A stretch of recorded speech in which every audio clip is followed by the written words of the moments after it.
Welcome to the Beyond Divorce Embracing Change podcast.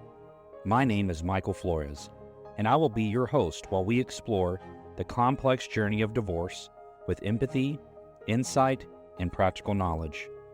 Whether you're contemplating separation, in a divorce, or looking for support post-divorce, our episodes provide expert guidance, stories, and strategies to help you through every step of the process.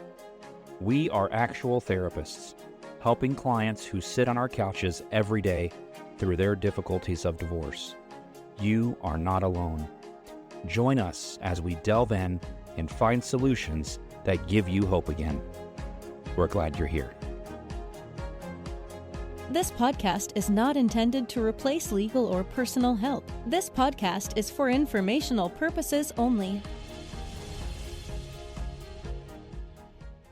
Good day, everyone. Thank you for being here with our show again, Beyond Divorce. Not two, but necessarily what we are. We are Beyond Divorce, Embracing Change, and we are really excited to have Armando back to go over a really important topic, which is, I think it happens a lot with people losing themselves in the divorce. It does. And we're trying to say, don't do that. Yes. Yeah.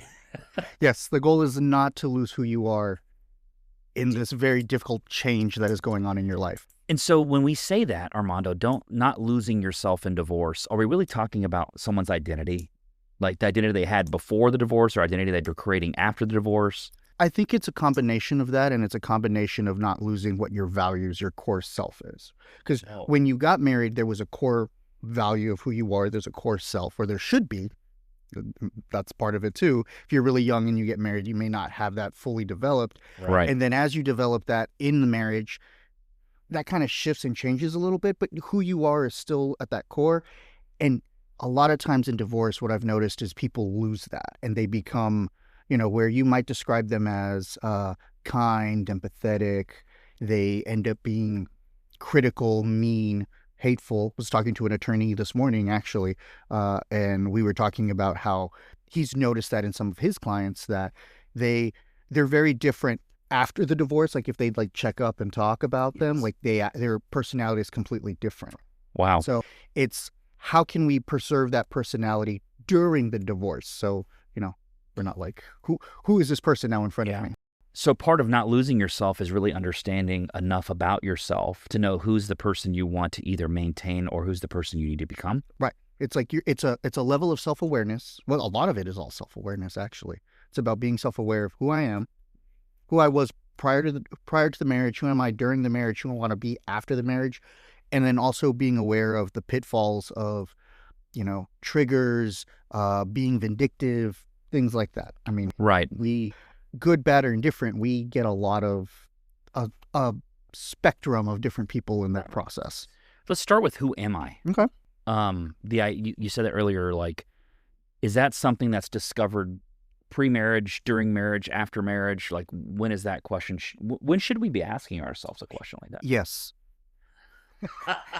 You should be asking yourself that question all the time, I think. I think really figuring out who am I? What are my core values? What is important to me? How do people see me? How do I want to be seen? Those things, right? And I think, I have this tree in my office, and it's a woven tree. It kind of has the trunk, the branches kind of weave together, and it makes it kind of sturdy so it doesn't Oh, that's cool. Yeah. And what I tell couples when I see them is I tell them, you want to be like this tree. You want to grow together, but you want to grow intertwined. Because if you grow separate, what happens? You fall over. But you're still growing. There is still a unique part of that. And so knowing who you are, knowing what your identity is, knowing kind of what I want to be is important to that, both in a marriage and outside. And I think sometimes when marriages grow, people grow differently, they grow apart, and so they don't go intertwined, but you still need to know who you are at your trunk, at your base. So yeah. So if you ever come to my office and you see my tree, it is a real tree. It's a couple tree. It's a couple tree. Well, yeah, it's a couple tree because there's a couple branches, but it's more family based. Is how I spin that. It's kind of like family because it's everybody.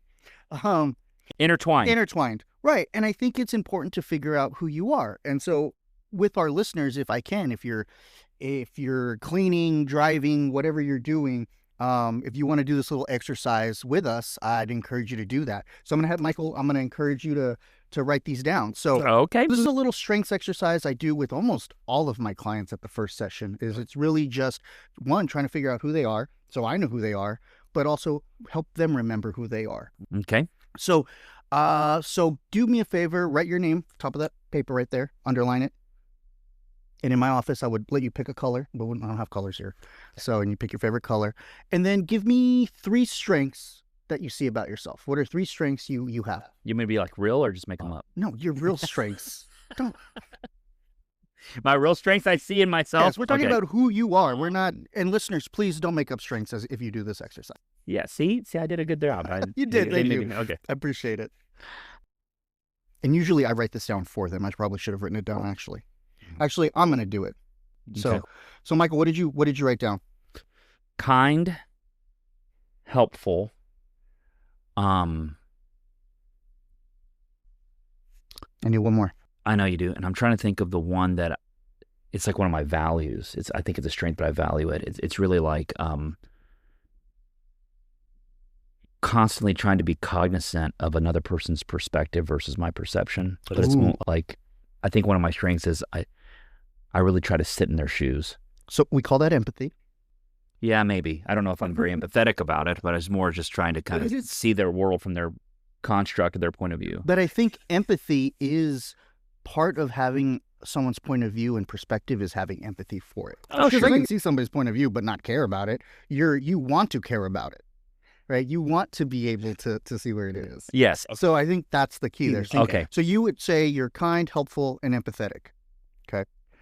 Give me 3 skills or strengths, maybe not skills, but strengths that your best friend or a close friend or any close friend you would hope that they would say about you. So if I asked them about you, what would you hope they would say? I would say, tell me about this Michael Flores guy. What would you hope they would say about you? A close friend, I'd want them to say that he's very loyal. Okay.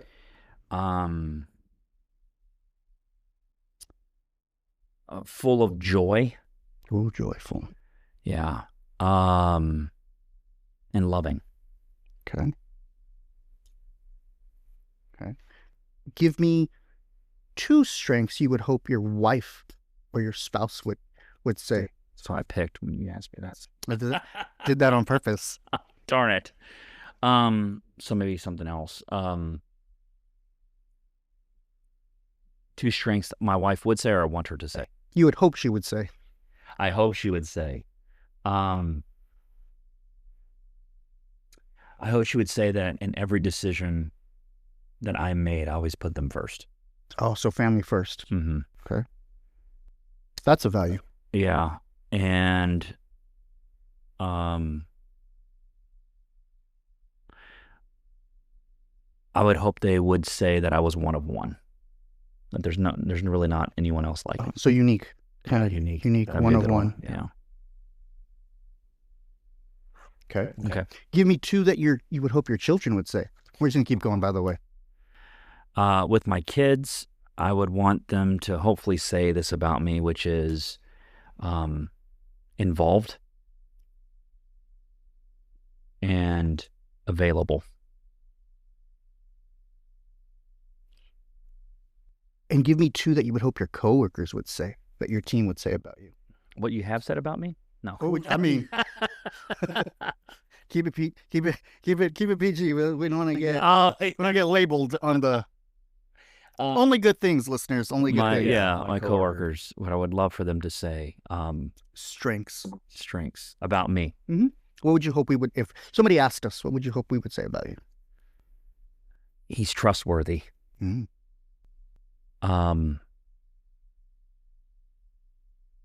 And I hope the other strength that you guys would say is that about me is that you feel like you're a part of it with me. I'm not leading you through something as much as I'm in the ditches with you. I'm in the trenches. Like we're united. It's together. And he leads us in a way that we don't know if we're leading or he's leading. It's like it's a beautiful dance. Mm-hmm. So yeah, that type of relationship. Kind of a strong leader, kind of focused, people-focused leader. Yes. Yeah. Where we both do the pulling. Yeah. I'm not in front pulling the carriage. So I wrote down what you said was you are kind, helpful, empathetic, loyal, joyful, loving. You put family first. You're unique. You're one of one.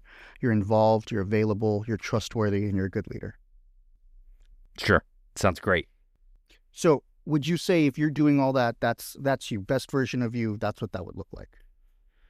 If you're embodying all of those things. Yeah. If someone authentically told me this is the person I see in you, like my wife, my kids, and I mean, yeah, I would feel like I've made a huge impact in the world and with others. Yeah, absolutely. So I think what's interesting, and you didn't struggle with, well, you kind of did a little bit with the when I asked you to think about yourself, you kind of struggled a little bit to kind of figure out like, well, what is it? Because I think most people, we don't ask ourselves those questions. We don't ask like, what are our strengths? What are we good at? Yeah. We do the opposite. If I asked you to list me all the things, all the challenges, all the things you could work on, I'm sure you could list a bunch. And I'm sure if I asked you, what would your wife say are all the things you need to work on, she'd list a bunch, right? Yeah. Or you would be worried about those things. And so I think especially in divorce, we can get caught up on the negativity. We can get caught up on all the bad stuff. And so it's important to remember who we are. So I would encourage you listeners, really think about that for yourself. What are 3 strengths you have in yourself? What are those things you see in yourself? If we asked your best friend, what would you hope they would say? Your kids, your loved ones, your coworkers. And I do this exercise a lot with people, and you'd be surprised, maybe you wouldn't be surprised how often people struggle to come up with strengths. And what's interesting is once I shift to other people, what they hope other people see in them, they're able to list. Yeah, it goes. Yeah. A way that I've learned, Armando, to ask sometimes to kind of get them out of that frame is to work with it. It's kind of like you roll with the resistance. And going with, if you had to meet your doppelganger, you had to meet the person that was basically, it's a carbon copy of you, how would they beat you at you becoming your best self? Oh, I like that question. Yeah, it's almost like how would they, how could they do it better than you do it, being your replacement? Mm-hmm. And it's almost like letting them describe the holes. They would beat me here in this. They would beat me in, I'm lazy, so they would beat me here, whatever it may be. And then you start going, okay, these are the areas where I can be better. And so then I would go back to the question with the identity of saying, so when you think about those areas, do those areas align with who you want to be? Who you want to be, yeah. And they go, no. I said, then what's missing? And for some reason, I feel like I get a lot more people starting from that place, moving them forward. Mm-hmm.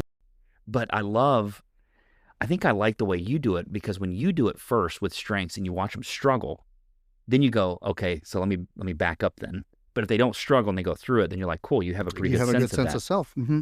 Good. That's a great measure, isn't it? And it's also important, and this is just a therapeutic trick, is I do it too to see who it's easier for them to label like different strengths they see, right? If I do it with parents, typically if it's about kids, they're able to list a lot more strengths that they hope their kids see in them.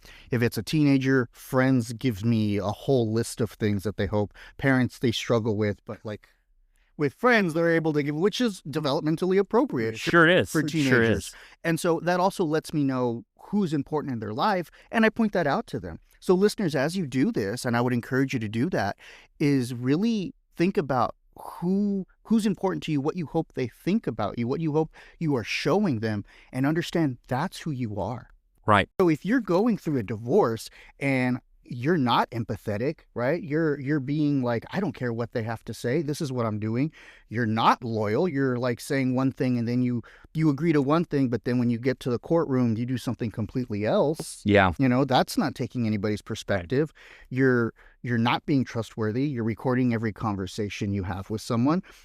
That is going against who you are. And I think I really want people to understand that hurts you, that hurts your kid, and that hurts your spouse. When you have to go against the grain, what you're really showing is that there's a hurt or a fear that's built in that is taking so much more precedence over the person that you actually are, and so people miss it. I think a lot of times I wonder when people go through this stuff, they lose themselves because they'll go into court being the person they want the court to see, not the person that they are, because they're afraid of their own vulnerability.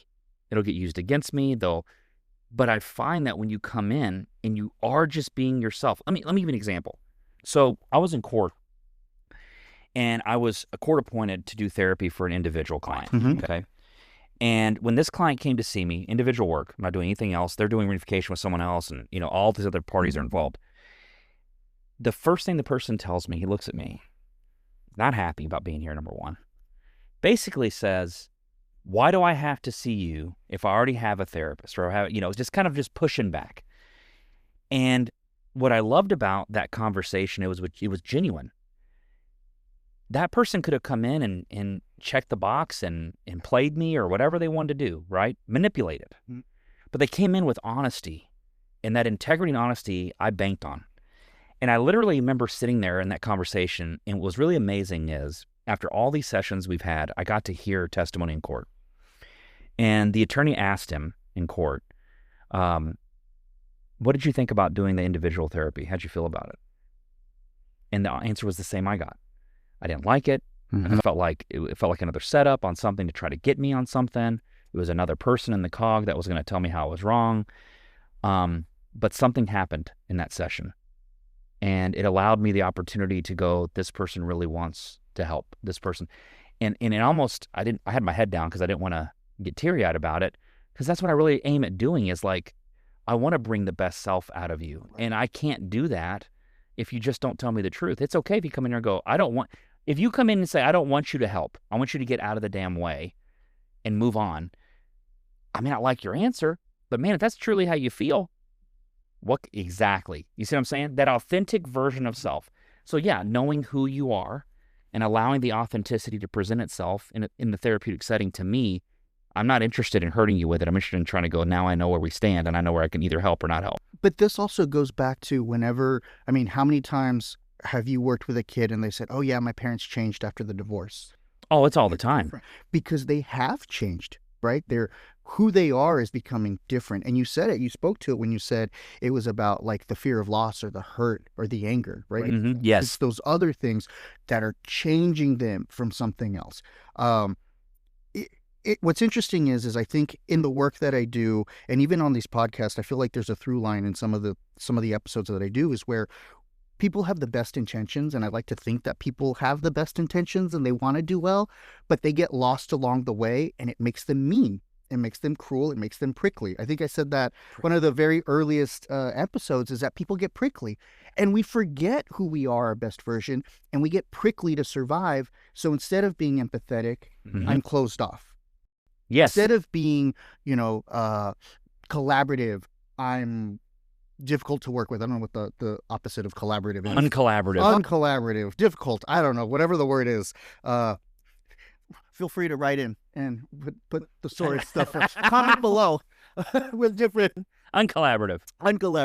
But I mean, I think that's part of it, and that's part of knowing your triggers of what is going to trigger you to flip, to become that negative version of yourself. How does a person, to not lose themselves, how do they discern what a trigger is, what it looks like?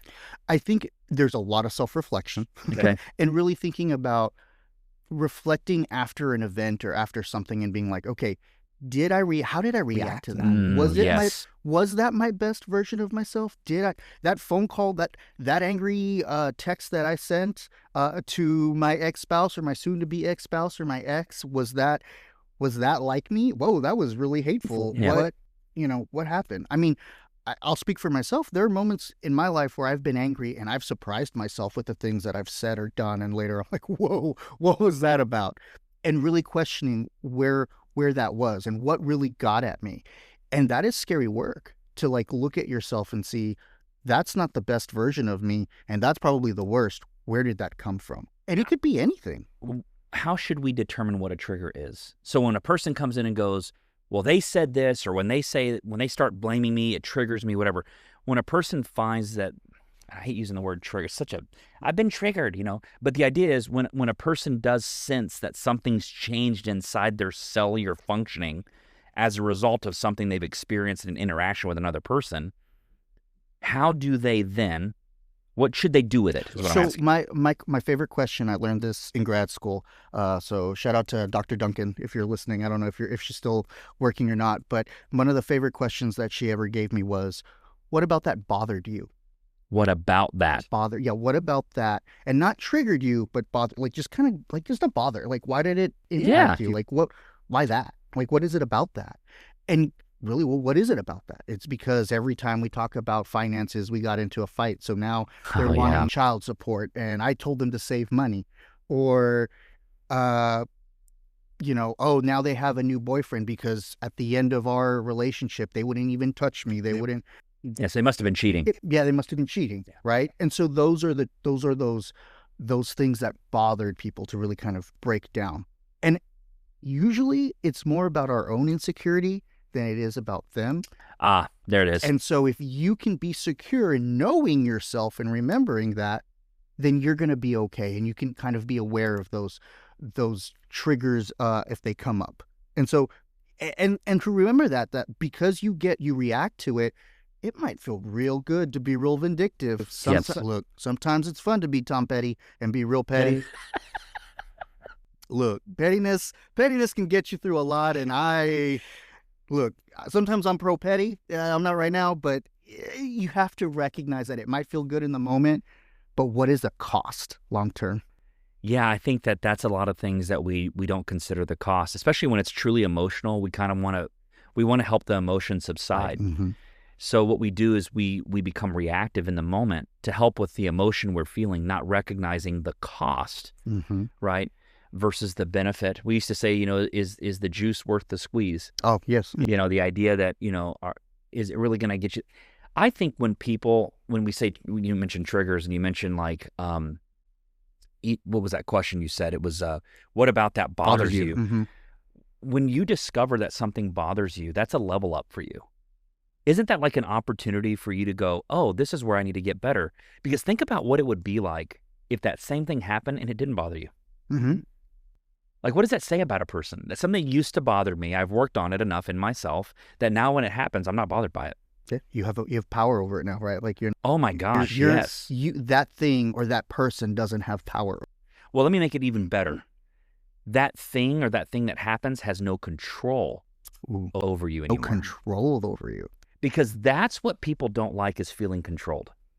Or feeling powerless. Yes. And so when they become triggered or bothered by something they experience, don't you get the sense that the reason they fight back so much is to get power back or to get some level of control? Absolutely. So that's really what that is. And I think, and I'll speak for myself. I mean, I've done a lot of work on myself in terms of my own emotions. And I think feeling powerless of your emotions sometimes, of being angry or being sad or what have you, that's a feeling I didn't like personally. So, right. Like, how do I gain control over this? Because, correct. You look back and you're like, whoa, that was bad. And how many times have you've been in an argument with your spouse, or if you're getting a divorce, that you say you do things and later there's like a hole in the wall and stuff is broken and crashed and you're like, they're literally wreckage afterwards and it's uncontrolled. Do you want to be that person? So how do you get control over that again? And I think that comes from the self-awareness and working on yourself to being able to recognize that. Yeah, and it's interesting because when people work through that stuff, there's no timeline on it. Some people take a long time to get there. Other people can get there because it's almost as if, like, let me ask it this way. What do you think the difference is between someone who gets there quickly and recognizes things in themselves versus someone who gets there over a long term, like a process? I think it depends. I think it depends on what the issue is and if it's just like localized to one person. Yeah. Right? So like, say you have that one boss that they're just overly critical and they like, it's their words that get to you. Right. Or maybe it's not. Maybe it's a childhood trauma and you've been dealing with that for years. So I think it depends on the complexity of how it is. But I also think there's a level of motivation too. Yeah. I think I'm going to offer the listener something. I'm going to give them a nugget. Okay. Quit taking everything personal. Oh, yeah. Most things that are triggering to you is because you have made it about you in some way. Now, let me say this, though. if you find yourself being bothered by something or triggered by something, you might need to go into yourself and say, I'm bothered by this because something in this might be true about me. Or something in this isn't true about me and I don't know how to convince them of something different. The more you take it personal, you are going to become a defensive person and you're going to make something true that may not be true about you. And I think that's where it's important to remember, right, to have reminders of who you are. So if I'm worried that someone's going to see that about me, then you pull back your list and you remember, this is who I am, not this person. Yeah. And then you behave in ways that is like this, that are consistent to that. With who I am, what my strengths are, as opposed to the other ways, right? I think you like to say, don't load the gun, right? I do say that. You say that, which is... Yeah. You get mad at them pulling the trigger, but you keep loading the gun. You keep giving them the ammo to fire at you. So if you act your best version of yourself, if you act like your strengths, then you're probably not going to load that gun. Where are they going to shoot back at you? Man, you're so loyal. Well, can you imagine? Well, yeah. Oh, he's so kind and helpful. He's shooting that at me, right? All this love and his leadership. Mm-hmm. Yeah, that's hilarious. But that's part of it. And I think once you figure out, or even if as you're on your journey of figuring out your self-awareness, I'm a big believer in reminders. Like I believe in having things that remind you of stuff. I'm forgetful, so I have a calendar to remind me things, but also to remind me of myself and who I am. Right. And so I think listeners having those things, right? Look, my house isn't like filled with sentimental stuff, but I do have some things that are important to me that remind me of who I am. And I think if our listeners or anybody has that to remind you of your core values, that's important. So I just thought of something, and this goes back to one of our old potty buddies here, podcasting buddies. I don't know how to say it. Who are you talking about? You know who I'm talking about. Are you talking about Dr. Robinson? Yes. Dr. Robinson, friend of the pod? Friend of the pod. Friend of the pod. Friend of the pod. Friend of the pod. Okay. Friend of the pod, Dr. Robinson. This is something that I think would come from him. So flip that list over. I'm going to show you something. All those things I said that are my strengths about myself, do you notice that all those things are what I give away? Oh, interesting. I've never thought about it that way. Read that. Think about that being gifted to someone and read the list again. Being kind, helpful, empathetic, loyal, joyful, loving, family first, one of one, being unique, involved, available, trustworthy, a good leader. Those are all for something else. Wow. That's meant to be given away. So my thing to people is, when you think about the best version of yourself, that is supposed to be what you give away. Mm-hmm. If you want something from someone, give it away. You want love, give it. You want loyalty, give it. You want kindness, give it. And here's something kind of unique. Not everyone's going to give it back to you when you give it away, and people will take advantage of it, and they're going to hurt you when you give it away. But when it represents the true, authentic version of yourself, you will always be able to put your head on the pillow in peace when you go to bed, because you know you're giving away the best version of yourself. And the reason it's the best version of yourself is because it was meant to be gifted. Here's a crazy thing to think about. So when a tree produces apples, does the tree eat the apples? No. The apple tree produces the apples for what? For other people, for other things to eat it. Yes. Does water drink itself? No, I don't think so. I think it but no, it doesn't. To your point, no, it doesn't. It was meant for us. Everything in this planet that is we consider to be good has been given. That's interesting. I do this a lot, and I've never noticed that kind of trend. But that's really interesting. See what you did to me, though? You made me do an exercise, and now my brain's going again, because that's what I do. That's what I do. I do. This is what I did in school, by the way. They would do this in school, and I would go, think more about that. Let me. I'm sorry, Armando, but I just wanted to bring. No, but what that shows is that self-awareness, right? It makes you. I'm good at being self-aware. Good at being self-aware. Thank right? you, Armando. It helps you be aware of who you are, and you don't lose yourself. I mean, but that's the point of this: is that understanding who you are, what you're giving away. Because if you lose yourself, you're not giving that gift away. Oh. Especially if it's to your children. Yes, that's beautiful. To your children, because that's most people in divorce. People that are listening to this podcast are probably not listening for their co-parent. They're listening for their kid. They're probably here because they want to hear things that they can do to help their family. Yeah. Hopefully they can work on it with their co-parent. I hope they use the same thing. However, I think a lot of them just want to be great at being parents. And I thank y'all for that. And that's why we do this, is to make you so well-rounded, you can be that gift to everyone. But those are the things you got to remember. Quit taking things so personal. Yeah. Quit making it about you. It's probably not about you all the time. It's not. And I think I also want to say this. It's also okay sometimes if you lose yourself there, right? Yes. If like for a minute there, you lose yourself and you're like, wait, okay, what? It's okay as long as you come back to. Well, I think that's like the GPS, right? When you find yourself losing yourself in that moment, isn't that kind of a reminder of where you need to grow? It's like, oh, that's the thing I need to work on. Oh, that's the thing I need to get better at. It just makes me smile because I'm sitting here going, if we started using our emotions like that as navigators, not necessarily answers, you probably will find a lot about yourself, become so super self-aware. People are going to be like, this. They're going to see the greatest version of you, and you're going to feel great about it, and they're going to wonder how you did it because you took the time. Yeah, you noticed what your emotions are. I think we've talked about this, I don't know how many times, but it's a check engine light, right? Like what's going on. Exactly what it is. You know, what is happening here? Anxiety, I always joke with people like, you know, having anxiety or being angsty, it's what's letting you know something's important, but what are we focusing? Yeah, most anxieties imagine fear. Mm-hmm. Most of it. Well, because this is important to me, so I want to do well, so I'm anxious about it. Yeah. Good. It should be important to you. Now you're aware of it. What are you going to do with that? And so then I go deeper and go, what's fear? Well, fear's what I don't understand or don't know. Mm-hmm. Or it's what I'm afraid could be, which is also a part of the imagination. That's why angst and fear kind of run side by side, like, cousins or something. And then I go to the other one with depression. This is my favorite. You know what depression is? What do you think? What do you say depression is? Unresolved past. Oh, absolutely. Yes.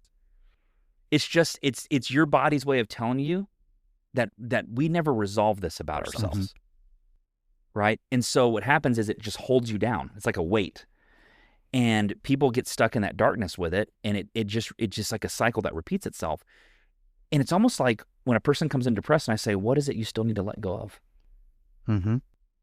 Yeah. Who have you not forgiven? What have you not forgiven? It's all past related.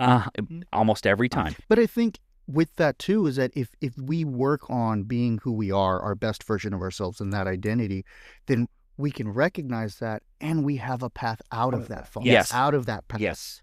Because if we're stuck in there, then we're not growing. We're not giving anything and we're not moving. Right. So let me recap real quick. We'll finish up, Armando. Woo! I got fun there at the end. Okay, couple things to remember. Not losing yourself is first defining your strengths about yourself, understanding yourself. Thank you for offering the exercise. What a free gift to them. Doing the exercise and going through your strengths. Remember how we did that. You go over yourself, your friends, your spouse, your kids. What do you hope they would say about you when they think about, when someone says, tell me about your dad or tell me about, whoever they're describing.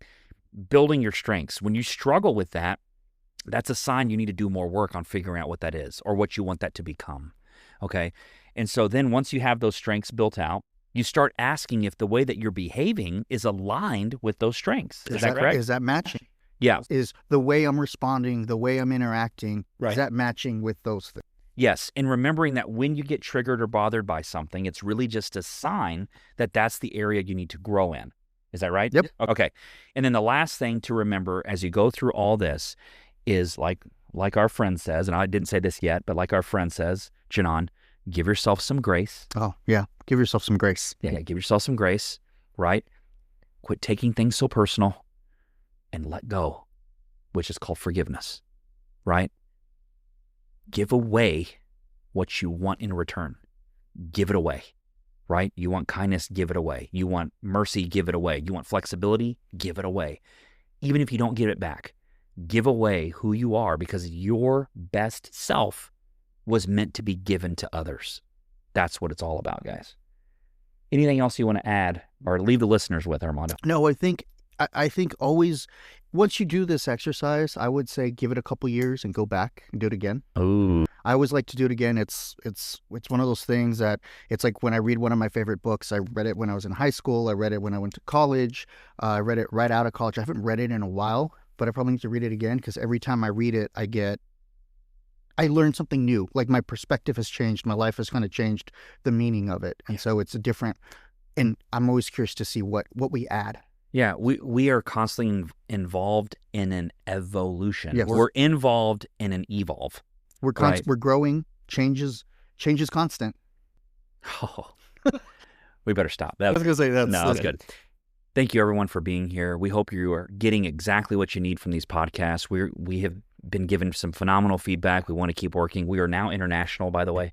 Oh, exciting! We're being listened to in other countries. That's exciting. That's super exciting. People we may never meet are getting the opportunity to hear the things that we can share. And I just Do you have subtitles? thank you for that. Oh, we need them. We're probably going to have them eventually, right? So I don't know how we're going to do that. Anyway, thank y'all so much. We love you guys. We want to see you continue to grow and keep moving forward.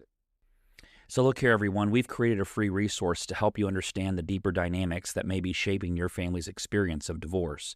It's called The Toxic Family Dynamics Unpacked: Understanding Triangulation, Parentification, and Alienation in High Conflict Divorces. In this course, I break down 3 of the most common and damaging patterns we see families navigating divorce. You'll learn how to spot them, how they impact your kids, and what you can start doing to move toward healing and stability. People often assume that they're seeing is alienation, but that's not always the case. Sometimes it's triangulation or parentification at play. Understanding the difference matters because the path forward depends on it. If you're ready to change the story in your family, visit www.brighterpossibilitiesfc.com/classes or the link in the show notes below to access the course for free. We're here to walk with you on your journey.